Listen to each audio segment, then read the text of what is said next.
இத்தனை வருஷம் இங்கே வந்து நிறையா தீர்ப்பு வந்திருக்கு. இந்த தடவை ஒரு ஹைகோர்ட்டு தீர்ப்பு. அதுவும் ஒரு நீதிபதி மலைக்கே போய் பார்த்து எல்லாமே சரியாக தான் இருக்குன்னு சொல்லி இந்த உத்தரவை கொடுத்துருக்குறாரு.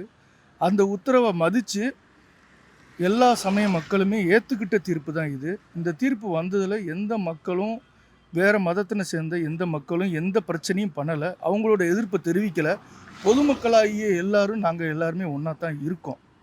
ஆனால் இந்த திமுக, கம்யூனிஸ்ட்டு, மதிமுக, காங்கிரஸு இந்த கட்சிகள் மட்டும்தான் அவங்களோட ஓட்டு வங்கியை காப்பாற்றுறதுக்காக ஒரு கேவலமான தரமற்ற ஒரு அரசியலை மக்கள்கிட்ட கொண்டு போகிறாங்க. மக்கள் அனைவரும் ஒன்றாக தான் இருக்கோம். நாங்கள் வந்து சமயங்கள் ரீதியாக தான் வேறு மாறுபட்டு இருக்கமே தவிர பொதுமக்கள் வந்து எல்லாமே ஒத்துமையாக தான் இருக்காங்க. எந்த பிரச்சனையும் கிடையாது.